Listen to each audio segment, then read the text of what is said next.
हड़ताल जारी है। अब इस हड़ताल का असर जो है डिलीवरी सेवाओं पर भी पड़ने लगा है। जानकारी के अनुसार ये गिग वर्कर्स 10 मिनट की डिलीवरी नीति और कम मजदूरी के खिलाफ प्रदर्शन कर रहे हैं। वे इस 10 मिनट की सुस्त व्यवस्था को रद्द करने और मजदूरी को 20 रुपए करने की मांग उठा रहे हैं। दरअसल देखिए, इनके अनुसार लगातार गिग वर्कर्स की आय कम की जा रही है। ऐसे में गुजारा करना बड़ा मुश्किल हो रहा है। जयपुर के एक डिलीवरी पार्टनर संतोष ने कहा है कि हमें कभी कभी ट्रैफिक में जल्दबाजी करनी पड़ती है ताकि 10 मिनट का डिलीवरी गाइडलाइन पूरा हो सके। जयपुर समेत देश भर में गिग वर्कर्स आज स्ट्राइक पर हैं, यानी कि हड़ताल पर हैं। इनकी मांग है कि जो 10 मिनट की डिलीवरी सिस्टम लाई गई है, इससे इनकी जान को जोखिम रहता है। कई बार ये ट्रैफिक में फंस जाते हैं, 10 मिनट डिलीवरी नहीं कर पाते हैं। इससे इनका इंसेंटिव रुक जाता है, पेनल्टी लगती है। साथ ही जो मेहनताना इनको दिया जाता है किलोमीटर के हिसाब से, वो बहुत कम दिया जाता है। इसको बढ़ाया जाना चाहिए और सामाजिक सुरक्षा के लिए नीतियां लाई जानी चाहिए, जिसके अंतर्गत हेल्थ इंश्योरेंस, लाइफ इंश्योरेंस जो और इनके परिवारों के लिए जो अलग अलग इंश्योरेंसेज हैं, उसकी स्कीम लाई जानी चाहिए। मेरे साथ यहाँ पर अभी मैं सोडानी स्वीट्स पर हूँ। ये ऐसी जगह है जहाँ पर लगभग 20 से 25 जोमेटो स्विगी के डिलीवरी पार्टनर्स हमेशा मिलते हैं, लेकिन आज 3 से 4 ही हैं क्योंकि हड़ताल है। इनसे बात करते हैं, क्या हड़ताल है आप लोगों की? मैसेज है आज सब जगह से? हाँ सर, आज हड़ताल कर रखी है सारे लोगों ने। जोमेटो है, स्विगी, ऑर्डर देना नहीं है किसी को भी। देना नहीं है। हाँ, क्या मांग है आप लोगों की? क्या दिक्कतें आ रही हैं? सर ये क्या नाम, पहले हमको मिलता था 19 ऑर्डर पे 225 का इंसेंटिव, अब वो भी बढ़ा दिया इन्होंने, 20 ऑर्डर पे कर दिया। पहले 21 पे मिलता था 250 का, अब 22 ऑर्डर पे 250 का। तो ऐसे ऐसे धीरे धीरे बढ़ाती जा रही है। हमारा कुछ नहीं है, 6-7 किलोमीटर 1 किलोमीटर पे 6 या 7 रुपये देती है ज़्यादा से ज़्यादा। उसमें क्या है, फिर ट्रैफिक वगैरह बहुत होता है तो कस्टमर फिर गाली देते हैं, ऑर्डर लेट हो रहा है, फिर पेनल्टी लगती है वही। अच्छा, ये बताओ भैया कि ये जो 10 मिनट की डिलीवरी सिस्टम है, इससे आपके पर्सनल क्या दिक्कत आती है? कई बार भाग दौड़ में रहना पड़ता होगा, इस तरह की परेशानी आती है, तनाव रहता होगा? अब आपके सामने हुआ है ना, भाग दौड़ के कारण यहाँ एक्सीडेंट हो गया, कुछ भी नहीं मिलता है। 5 रुपये किलोमीटर मिलता है। करीबन 8 बजे से लॉगिन है, एक ऑर्डर हुआ है मात्र। क्या मिलता है इसके अंदर? कुछ भी नहीं मिलता है, कुछ भी सिक्योरिटी नहीं है। कंपनी कुछ भी सिक्योरिटी नहीं देती। कॉल भी करेंगे तो कम से कम आधे पौन घंटा कॉल में लग जाता है, कॉल लगने में भी।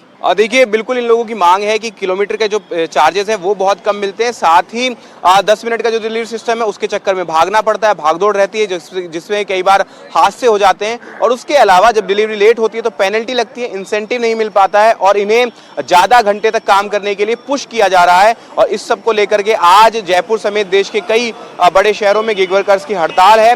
जयपुर में भी इसका जो पार्शली मिला जुला जो असर है वो देखने को मिल रहा है। अभी काफ़ी गिग वर्कर्स काम पे नहीं आए हैं और जो आए हैं वो भी धीरे धीरे अपने ऐप को टर्न ऑफ करके जा रहे हैं। कैमरामैन जसराज भुरंडा के साथ विश्वास शर्मा, एनडीटीवी। देखिए, अलवर से एक बड़ी खबर आ रही है, जहां 8वें दिन भी बंद रहा राजगढ़ कस्बा बाजार। आमरण अनशन पर मुकेश जैन जो हैं और कुल 5 आंदोलनकारी आमरण अनशन पर बैठे हुए हैं। केंद्रीय विद्यालय को राजगढ़ में बनवाने की मांग उठ रही है और दलालपुरा में किए गए आवंटन को निरस्त करने की मांग भी उठ रही है। तो राजगढ़ आवास मंच के बैनर तले केंद्रीय विद्यालय को राजगढ़ में बनवाने एवं रानी क्षेत्र के दलालपुरा में किए गए आवंटन को निरस्त करने की मांग को लेकर राजगढ़ कस्बे का संपूर्ण बाजार जो है 8वें दिन भी बंद रहा। आवाज मंच के मुकेश जैमन गत शनिवार से ही आमरण अनशन पर हैं।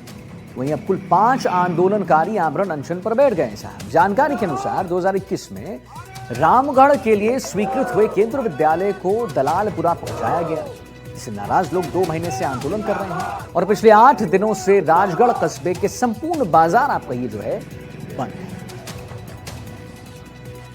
आज भाई मुकेश जैमन को आमरण अनशन का 5वां दिन है। उनके समर्थन में कल 2 भाई आंदोलनकारी बैठे थे, जिनमें मैं दिनेश प्रधान और श्री राम सैनी आमरण अनशन बैठे थे। और उनके समर्थन में आज 2 और अनशनकारी बढ़ गए हैं, जिसमें रवि नरूका एवं निरंजन जी सैनी। आज आमरण अनशन में 5 अनशनकारी हैं और क्रमिक अनशन पर 10 अनशनकारी बैठे हुए हैं। और जानकारी देने के लिए मुदित गौड़ हमारे साथ फोन लाइन पर जुड़ गए। मुदित, क्या ये पूरा मामला है, पहले तो उसके बारे में बताइए। जी बिल्कुल, ये राजगढ़ कस्बे का मामला है, जहां पर केंद्रीय विद्यालय को रैनी में शिफ्ट कर दिया गया था, जिसको लेकर के राजगढ़ कस्बे के जो लोग हैं वो लगातार इस बात का विरोध कर रहे हैं। और वहां पर लगातार ये मांग की जा रही है कि केंद्रीय विद्यालय जो यहाँ पर सैंक्शन हुआ था उसकी राजगढ़ में ही उसको रखा जाए। और लेकिन प्रशासन की माने तो प्रशासन का मानना है कि वहां पर कहीं ना कहीं जगह को लेकर के व्यवस्थाएं नहीं बैठी थी, जिसके कारण प्रशासन को इसको रैनी में शिफ्ट करना पड़ा, लेकिन राजगढ़ कस्बे के जो लोग हैं वो इस बात को लेकर के अड़े हुए हैं और हाल ही में अभी पिछले 8 दिनों से लगातार आंदोलन जारी है। 2 बार स्टेट हाईवे जो है उसको भी जाम किया गया था और उसके बाद से आमरण अनशन पर भी जो है आंदोलनकारी लगातार बैठे हुए हैं। तो ये पूरे कस्बे में पूरी तरह से ये व्यवस्थाएं जो है सारी चौपट हो गई है। सब्जी की दुकानें तक बंद हैं और जो मूलभूत सुविधाएं जो लोगों को रोजमर्रा में चाहिए वो सब भी लगातार विरोध में उतरे हुए हैं। जी चलिए ठीक है, बहुत बहुत धन्यवाद करेंगे आपका महत्वपूर्ण जानकारी देने के लिए मुदित। अब कोटपुतली की खबर आप जान लीजिए। कांग्रेस नेता अनिल चोपड़ा के जन्मदिन पर विरोध हुआ है। जी हां, देवनारायण गौशाला में बर्थडे पार्टी पर नाराजगी जाहिर की गई है और पनियाला गांव के देव महाराज मंदिर पर गुर्जरों का जमावड़ा है। जश्न के दौरान डीजे का विरोध हुआ है और गुर्जर समाज ने पुतला दहन भी किया है। कांग्रेस नेता पर समाज में फूट डालने का आरोप लग रहा है। महापंचायत के फैसलों की अनदेखी का आरोप लग रहा है। भविष्य में कांग्रेस नेता के बहिष्कार की चेतावनी भी दी गई है। तो अनिल चोपड़ा के जन्मदिन पर विरोध होता है। देवनारायण गौशाला में बर्थडे पार्टी पर नाराजगी देखिए जरा। पनियाला गांव के देव महाराज मंदिर पर गुर्जरों का जमावड़ा है। जश्न के दौरान डीजे का विरोध है। गुर्जर समाज ने पुतला दहन किया है। कांग्रेस नेता पर समाज में फूट डालने का आरोप है। महापंचायत के फैसले की अनदेखी का आरोप है और भविष्य में कांग्रेस नेता के बहिष्कार की भी चेतावनी साफ सीधे तौर पर दी जा चुकी है। कांग्रेस नेता पर समाज में फूट डालने का आरोप, महापंचायत के फैसलों की अनदेखी का आरोप और भविष्य में कांग्रेस नेता के बहिष्कार की चेतावनी है। कोटपुतली में कांग्रेस नेता अनिल चोपड़ा के पार्टी का विरोध आपको लगातार हम तस्वीर दिखा रहे हैं डीटीवी राजस्थान पर। देवनारायण गौशाला में यह प्रदर्शन किया गया है।